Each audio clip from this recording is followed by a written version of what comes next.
Hello friends, today we are discuss about emphysema. देखिए emphysema जो है ना वो एक रेस्पिरेटरी डिजीज है, ठीक ना।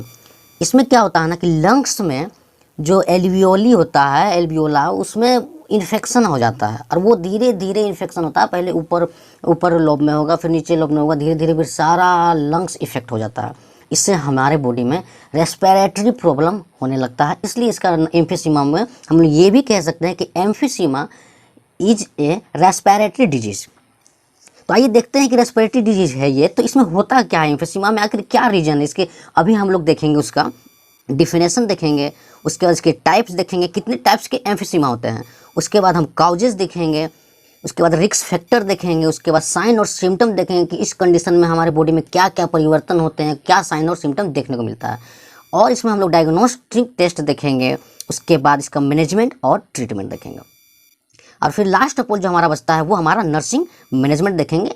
उसके बाद रेफरेंस यूज है नहीं भी है, ठीक है ना।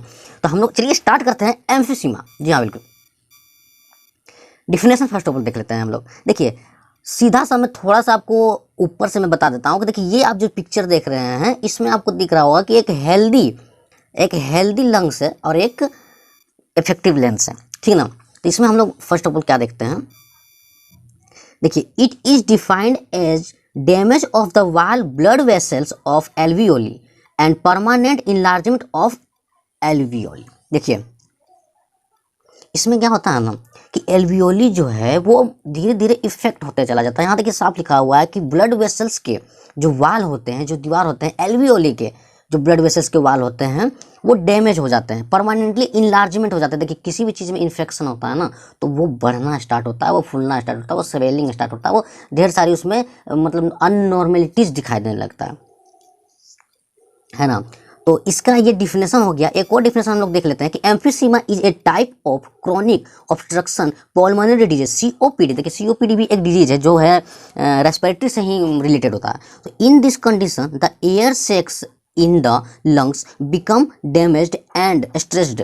This results in a chronic cough and difficulty breathing। देखिए साफ साफ इसमें पता चल जा रहा है कि एम्फीसीमा एक ऐसा टाइप है, ये सीओपीडी का टाइप है, ठीक ना। इसमें भी क्या होता है कि रेस्पिरेटरी प्रॉब्लम नजर आता है। तो अब इसमें जो कंडीशन आता है उससे एयर से लंग्स का डैमेज होना स्टार्ट हो जाता है, स्ट्रेच होना स्टार्ट हो जाता है ना। नेक्स्ट वन इसमें हमारा और क्या देखते हैं कि with emphysema lungs tissue lose elasticity and the air sac and alveoli in the lungs become large. देखिए लंग्स जब हम अभी बोले ना कि इन्फेक्शन जब हो जाता है, आप देख सकते हैं कि जब इन्फेक्शन हो जाता है तो वो लंग्स हमारा इफेक्टेड हो जाता है कि नहीं। आप यहाँ पे साफ साफ देख सकते हैं। देखिए ये जो आप पिक्चर देख रहे हैं ना, ये जो पिक्चर देख रहे हैं ये एम्फीसीमा से रिलेटेड है। यहाँ पे ये एम्फीसीमा हो चुका है इसमें, देखिए। और ये जो पिक्चर अब हम आपको दिखाने वाले हैं, ये देखिए ये जो है वो नॉर्मल ऑल्वियोली का है, ये नॉर्मल ऑल्वियोली का है। और ये जो अभी हम आपको दिखाएं ये इफेक्टेड है, एम्फीसीमा से इफेक्टेड है, ठीक ना। तो अब हम इसका टाइप देखेंगे, कितने टाइप के होते हैं। सेंट्रियासियल, सेंट्रीलोबुलर, दोनों सेम ही नाम है। तो इस कंडीशन में क्या होता है, देखिए ये जो है वो फर्स्ट टाइप है। इसमें होता क्या है वो अब हम लोग देखते हैं। देखिए बिगिनिंग इन रेस्पिरेटरी, जैसा कि शुरू में बताया मैंने आपको कि ये जो डिजीज है ये हमारा रेस्पिरेटरी को ही इफेक्ट करता है, हमें सांस लेने में तकलीफ होती है। तो बिगिनिंग इन रेस्पिरेटरी, पहले शुरुआत होगा, सांस लेने में आपको दिक्कतें होंगी। सेकेंड वन क्या हो जाएगा, देखिए सेकेंड वन हमारा कहता है ब्रोंकियोल्स एंड स्पीड पेरिफेरल। इसमें ब्रोंकियोल्स को भी लॉस होता है। देखिए अगर आपको, जैसे अभी तो आप लोग समझ पा रहे हैं ना कि रेस्पिरेटरी क्या होता है, ब्रोंकियोल्स क्या होता है, ऑल्वियोली क्या होता है। अगर आप लोग को नहीं समझ में आ रहा तो हमारा एनाटॉमी का भी वीडियो इस पर आपको मिल जाएगा, उससे आप रिलेटेड सारा चीज़ देख सकते हैं। तो नेक्स्ट टाइप हम लोग क्या देखेंगे, देखिए इसका एक और कंडीशन होता है कि destruction of upper half of lungs. देखिए जो लंग्स का ऊपरी भाग होता है ना, देखिए लंग्स में क्या होता है ना, लोब होते हैं, लोब में बटे होते हैं। तो उसी का पहले ऊपर वाला लोब इफेक्टेड होता है। ऊपर वाला लोब जो होता है वो विनाश होने लगता है, टूटना फूटना, मतलब उसमें जब आपको उसमें इन्फेक्शन हो गया तो काफ़ी सारा उसमें दिक्कतें आना स्टार्ट हो जाती है। नेक्स्ट वन हम देखेंगे पेनासिनाल। पेनासिनल में क्या होता है, पेनालोबियल भी इसको कहते हैं। इसका कंडीशन क्या होता है, इन्वॉल्व होल रेस्पिरेटरी जोन। देखिए फर्स्ट पपल में क्या हो रहा था, पहला जो हमारा टाइप है उसमें क्या हो रहा था, बिगिनिंग उसमें सिर्फ रेस्पिरेटरी स्टार्ट हो रहा था, थोड़ा बहुत सा दिक्कतें आ रही थी रेस्पिरेटरी में, सांस लेने में। सेकेंड वाला में क्या होता है, सेकेंड टाइप में क्या होता है, ये थोड़ा जैसे जैसे इसमें टाइप में हम लोग आगे बढ़ रहे हैं उस तरह हमारा जो डिजीज है वो क्रिटिकल होता जा रहा है, वो और गंभीर होता जा रहा है, गंभीर रूप लेता जा रहा है हमारा ये डिजीज। समझ में आ रहा है ना। तो इसमें इसमें देखिए साफ साफ लिखा हुआ कि इन्वॉल्व होल रेस्पिरेटरी जोन, सारा जितना भी रेस्पिरेटरी जोन है वो सारा इफेक्टेड हो जाएगा, ठीक है ना। उसके बाद नेक्स्ट हम लोग क्या देख रहे हैं, destruction lower half of lungs, destruction lower half of lungs. देखिए डिस्ट्रक्शन लोअर, फर्स्ट वाला में हम लोग देखें ना कि पहले इसमें क्या हो रहा था ना, अपर हाफ लंग्स को इफेक्ट कर रहा था, उसमें सेकेंड वन में हम लोग देख रहे हैं कि ये नीचे वाला फिर लोअर हाफ लंग्स को भी ये इफेक्ट कर रहा था, क्योंकि धीरे धीरे सारा बॉडी के लंग्स को इफेक्ट करना स्टार्ट करेगा ना, तो सबको वो इफेक्ट करना स्टार्ट कर देता है। फिर और देखिए इसमें क्या होता है, देखिए ये थर्ड हमारा जो है वो पहले हम लोग देख सकते हैं, पैरासेप्टल में क्या होता है, इसका कंडीशन क्या होता है, देखिए involve distal structure alveolar duct and air sac. इसमें देखिए इसमें साफ साफ लिख दिया, पहले हम लोग क्या देख रहे थे, रेस्पिरेटरी फर्स्ट में हम लोग देख रहे थे कि रेस्पिरेटरी जो है बिगिनिंग हुआ था, मैंने सांस लेने में प्रॉब्लम स्टार्ट हुआ। सेकेंड वन में वो पूरा जोन जितना सारा सांस लेने में जो हमारा इन्वॉल्व रहा था वो सारा प्रॉब्लम स्टार्ट हो गया। थर्ड में साफ साफ लिख दिया कि डक्ट भी है, एयर सेक है, जो भी उसमें पार्ट है उस सब में धीरे धीरे इफेक्ट पहुंचना स्टार्ट हो जाएगा। फिर क्या होगा, लोकलाइज अराउंड प्लूअर, लोकलाइज अराउंड प्लूअर हो जाएगा। तो इसमें इसी तरह का इफेक्ट हमेशा बॉडी में आते रहेगा। काउज में हम लोग देखते हैं, देखिए काउज में आप ये पिक्चर देख के कुछ आपको अनुभव हो रहा होगा ना, देखिए पिक्चर से ही आपको थोड़ा बहुत अनुभव हो रहा था कि सिगरेट जो होता है या स्मोकिंग जो होता है वो सबसे ज़्यादा इसका मोस्ट पॉपुलर इफेक्टेड होता है, इसी से सबसे ज़्यादा इफेक्ट पहुँचता है बॉडी को इम्फेसिमा में। तो हम लोग इम्फेसिमा का काउज देख लेते हैं। देखिए फर्स्ट ऑफ ऑल इसका हम लोग देखते हैं bacterial and virus, bacterial and virus आ जाएगा। अब मेन काउज जैसा कि मैंने अभी आपको बताया कि ये स्मोकिंग होता है। सेकेंड वन क्या, थर्ड वन हमारा आ जाएगा एलर्जी। फोर्थ हो जाएगा एयर पोल्यूशन। देखिए स्मोकिंग एयर पोल्यूशन एकदम मिलता जुलता है, क्योंकि स्मोकिंग क्या हुआ को हम डायरेक्ट अपना मर्जी से गंदगी को अपने अंदर इनहेल कर रहे हैं, मतलब स्मोक करके हम वो चीज़ को अंदर ले रहे हैं। अब एयर पोल्यूशन क्या होता है, गाड़ी है, फैक्ट्री है वगैरह से जो भी धुआं वगैरह निकलता है वो हमारे बॉडी को इफेक्ट करता है, तो वो उसके अकॉर्डिंग आ गया। अब हम इसमें क्या देखेंगे, रिस्क फैक्टर। देखिए इसका रिस्क फैक्टर जो है ना, इसमें रिस्क फैक्टर हम लोग देखते हैं। देखिए risk factor age more than 40 year. देखिए इसमें क्या हो जाएगा ना कि एज जो है वो मोर देन 40। देखिए 40 ईयर लिखने का मतलब ये हुआ, ये कंडीशन क्यों होता है, पहले एक समय था ना कि जब अगर कहीं भी किसी भी घर में या किसी भी लोग अगर सिगरेट वगैरह का ये करते थे, सिगरेट वगैरह पीते थे, तो उसमें क्या होता था, सिगरेट वगैरह का सेवन करते थे तो वो यही करते थे, सिगरेट वगैरह का अगर वो लत वगैरह लगता था तो पहले जो संस्कृति और सभ्यता होती थी उसमें आप देखे होंगे, अपने दादा परदादा के बारे में अगर जानेंगे तो वो समय नशा वगैरह बहुत कम किया जाता था, और करते भी थे तो एक दूसरे से डर भय होता था, और एक एज लिमिट होता था, 40 साल होने के बाद ही या 35-40 साल होने के बाद ही सिगरेट खैनी वगैरह खाया जाता था, वो भी अपने गार्जियन से छिप कर। लेकिन ये न्यू जनरेशन ऐसा आ गया है कि अभी यहाँ पर ये पहले का डाटा मैं बता रहा हूँ, अब जो है वो 40 के बाद नहीं, इम्फेसिमा जो है वो अब हमारे बॉडी पे या आजकल के जनरेशन के बॉडी पे इफेक्ट करेगा 40 के पहले भी, क्योंकि अभी स्मोकिंग करने का कोई एज लिमिट नहीं रहा। 10-12 साल के बच्चे को भी स्मोकिंग करते मैंने देखा है, आप भी देखे होंगे। तो इस तरह का ये और ये इसमें जो मेन काउज आपको देख रहे हैं जेंडर में किसको इफेक्ट करेगा, तो वो हो जाएगा आपको मेल। यहाँ देख रहे हैं साफ साफ लिखा हुआ कि जेंडर में मेल इज मोर इफेक्टेड। लेकिन यहाँ आप बात को नोट कीजिए कि जेंडर में यहाँ मेल सिर्फ दिया हुआ है। मेल कब दिया हुआ, जब स्मोकिंग वगैरह गर्ल्स लोग नहीं करती थी, बहुत कम मात्रा में किया जाता था, तो और जो गर्ल्स लोग होती थी वो घर से नहीं ज़्यादा निकलती थी, तो एयर पोल्यूशन से भी उनका ज़्यादा खतरा नहीं होता था। अब न्यू जनरेशन के कल्चर में क्या हो रहा है, यहाँ पे इसमें क्या हो रहा है ना कि गर्ल्स लोग भी स्मोकिंग कर रहे हैं, बाहर निकलना भी हो रहा है, सारा एक्टिविटी बॉयज और गर्ल्स में अभी कोई डिफरेंट नहीं है, तो सारा एक्टिविटी बराबर का बांटे जा रहा है। तो इसमें अब इफेक्ट पहले जेंडर का अगर मामला देखा जाए तो सिर्फ मेल इसमें अब इफेक्टेड नहीं होंगे, इसमें फीमेल भी ऐड होंगे। और नेक्स्ट वन जो है अस्थमा। देखिए रिस्पिरेटरी से रिलेटेड कोई भी डिजीज अगर पहले से है तो कॉम्प्लिकेशन में आपको एम्फीसीमा होना निश्चित है। समझ में आ रहा है ना। अब नेक्स्ट हम लोग देखते हैं फैमिली हिस्ट्री। देखिए अब लास्ट में बहुत सारे ऐसे डिजीज हैं हमारे पास, ऐसे बहुत सारे डिजीज होते हैं जो कि उसमें क्या कंडीशन होता है ना कि अगर फैमिली में पहले किसी को हो चुका है तो नेक्स्ट उनको भी हो सकता है, तो उसी में फैमिली हिस्ट्री आ जाता है। अब हम लोग आगे बढ़ते हैं। देखिए कोई भी डिजीज होता है, किसी भी प्रकार का डिजीज होता है, तो उसमें सबसे पहले उसको आइडेंटिफाई करने का जो होता है वो साइन और सिम्टम होता है। उसके अकॉर्डिंग ही हम ट्रीटमेंट भी करते हैं, डायग्नोस्ट भी करते हैं कि आखिर हो इस तरह का साइन आ रहा है, इस तरह का सिम्टम इसमें दिखने को मिल रहा है, तो हमें इनका डायग्नोस क्या करना चाहिए, इनका ट्रीटमेंट क्या करना चाहिए। तो हम लोग साइन और सिम्टम में फर्स्ट ऑफ ऑल देख लेते हैं। तो विजिंग साउंड आ जाएगा, विजिंग साउंड आ जाएगा फर्स्ट ऑफ ऑल। देखिए विजिंग साउंड क्या होता है, खड़खड़ाना, घड़घड़ाना। देखिए जब कोई खांसता है चाहे कुछ करता है तो हमारा जो भी वो फोर्स वगैरह मिलता है, जो सांस लेने का जो हमारा जो लंग्स है, उसी में घड़घड़ाहट उत्पन्न होता है। जब हम खांसेंगे या कुछ बोलेंगे तो घड़ घड़ घड़ घड़ आवाज़ करता है ना, वही हो जाएगा विचिंग। कफ, कफ में खांसी आएगा। टाइटनेस हो जाएगा, टाइटनेस इन चेस्ट हो जाएगा आपको। देखिए टाइटनेस,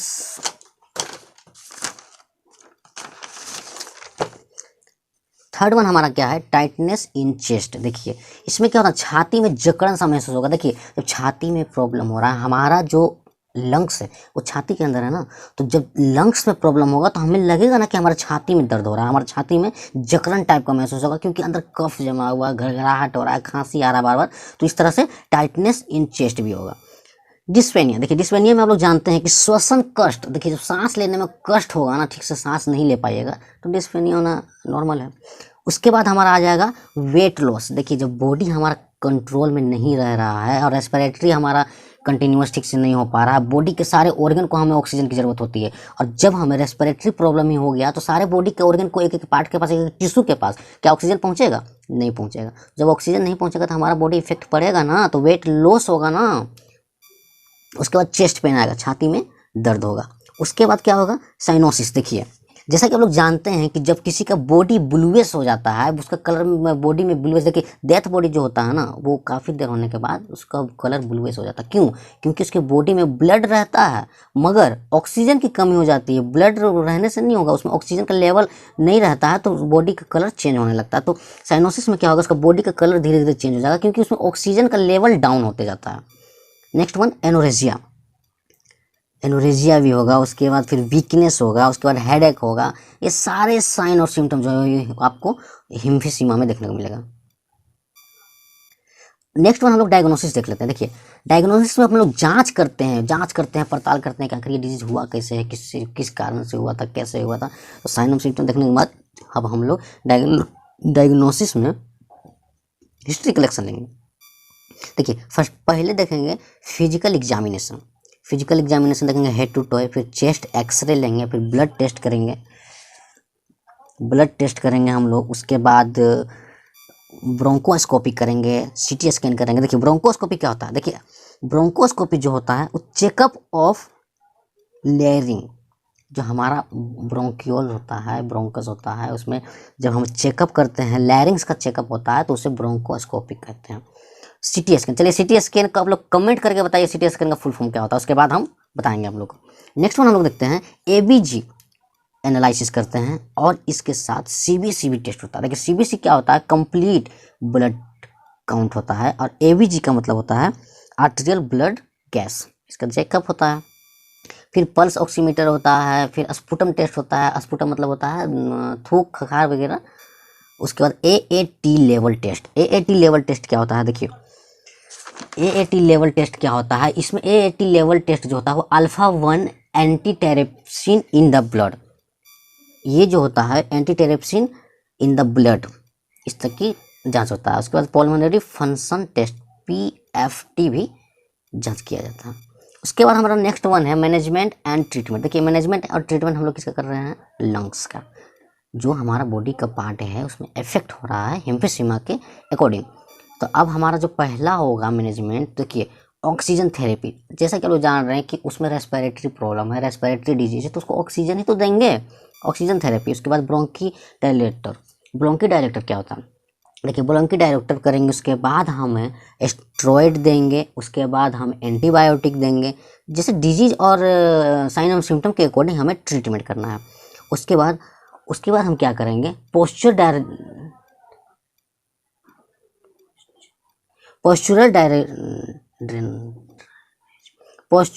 ड्रेनेज करेंगे। इसमें क्या होता है, इस कंडीशन में क्लीन ऑफ लंग्स बलगम। पोस्चर डायलेशन में क्या होता है, पोस्चुरल ड्रेनेज में क्या होता है, इसमें जो बलगम नहीं जम जाता है, जिसका खखार वगैरह बोलते हैं अंदर में, उसको क्लीन किया जाता है, उसे निकाला जाता है। उसके बाद नेक्स्ट वन हम लोग देख लेते हैं, चेस्ट परकशन हो जाएगा। उसके बाद पल्मोनरी रिहेबिलिटेशन होगा। नेक्स्ट वन हम लोग देखते हैं सर्जिकल। देखिए नेक्स्ट मैनेजमेंट हमारा ट्रीटमेंट आएगा सर्जिकल। सर्जिकल में हम लोग क्या करते हैं, देखिए लंग्स रिडक्शन सर्जरी करते हैं। उसमें ग्लूकोटोमी करते हैं। ग्लूकोटोमी में क्या होता है, removal of enlargement air space. इसमें क्या होता है कि रिमूव कर दिया जाता है, कट करके रिमूव कर दिया जाता है। लंग्स ट्रांसप्लांट, और लास्ट जो ऑप्शन होता है इसमें सर्जरी में, वो सीधा लंग्स को ट्रांसप्लांट किया जाता है, दूसरे लंग्स को लाकर इसमें सेटअप कर दिया जाता है। अब हमारा लास्ट वन जो है वो है नर्सिंग मैनेजमेंट। देखिए नर्सिंग मैनेजमेंट में हमें क्या देखना है, एम्फीसीमा में, कि एम्फीसीमा का नर्सिंग मैनेजमेंट देखिए क्या है कि इसमें मैं बार बार आपको बता रहा हूँ कि रेस्पिरेटरी प्रॉब्लम है, तो इसमें हमें क्या देखना है, to fulfil oxygen need to patient को रेस्पिरेटरी प्रॉब्लम है तो उसको सबसे पहले ऑक्सीजन चाहिए ना, तो हम क्या प्रोवाइड करेंगे, हम जो नर्स हैं वो हम क्या प्रोवाइड करेंगे, फर्स्ट ऑफ ऑल हम उन्हें क्या प्रोवाइड करेंगे, ऑक्सीजन प्रोवाइड करेंगे। उसके बाद नेक्स्ट वन हम देखते हैं, तो क्लीन एयरवेज क्लीन करेंगे, ऑक्सीजन तो दे ही रहे हैं, उसके बाद हम क्लीन भी करेंगे। हम ये चीज़ देखेंगे कि ये सांस क्यों नहीं ले पा रहा है, इसका क्लीन जैसे होता है ना, स्पुटम वगैरह गला वगैरह में फंस जाता है तो उसमें भी दिक्कत होता है, तो वो भी क्लीन अप करना जरूरी होता है। नेक्स्ट वन हम लोग देखेंगे, provide rest to the patient. अब इस कंडीशन में भाग दौड़ तो करने नहीं मिलेगा, तो टोटली हमें क्या देना है, पेशेंट को बेड रेस्ट देना है। उसके बाद encourage the patient to sleep, patient for sleep, उन्हें हमें ये बताना है, उन्हें कहना है कि आप रेस्ट कीजिए, आप सो जाइए, सो कर अपने आप को ये मतलब कीजिए, रेस्ट पे रखिए अपने आप को। उसके बाद इम्प्रूव न्यूट्रिशन टू पेशेंट। अब जो है रेस्पिरेटरी में प्रॉब्लम हो रहा है, लंग्स से रिलेटेड प्रॉब्लम हो रहा है, तो उन्हें न्यूट्रिशन चाहिए, तो उस टाइप का न्यूट्रिशन उन्हें प्रोवाइड करवाएंगे। उसके बाद प्रोवाइड साइकोलॉजिकल सपोर्ट क्या होता है, देखिए साइकोलॉजिकल सपोर्ट भी हर एक पेशेंट को बहुत ज़रूरत होता है। उन्हें ये चीज़ पता तो चले कि आपको ये डिजीज हुआ है वो ठीक होगा, जब मन में बैठ जाता है ना, आधा बीमारी साइकोलॉजिकल सपोर्ट से ठीक हो जाता है।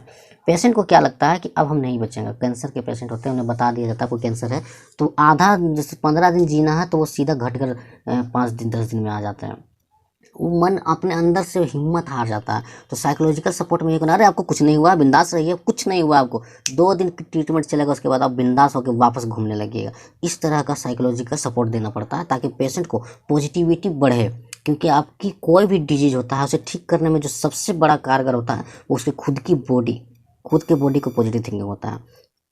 तो बहुत बहुत धन्यवाद आप लोग का, और मैं सौरभ सिंह चौरसिया, और भी आपको ढेर सारा नोट्स से रिलेटेड सभी चीज़ मिलने वाला है आपको, और जो भी आपको पढ़ना है, जिस बारे में समझ में नहीं आ रहा आप कमेंट में कीजिए, उसके लिए मैं स्पेशल वीडियो बनाऊंगा। और फिलहाल तो हमारा नर्सिंग जीएनएम का क्लास चल रहा है और बीएससी नर्सिंग का, तो सारे टॉपिक वाइज चलेगा, हमारा टॉपिक वाइज सारा हमारा डिटेल चलने वाला है, और आपको सारा चीज़ मिलने वाला है। हमारा टीम से मिलिए राहुल कुमार, और मैं खुद सौरभ सिंह।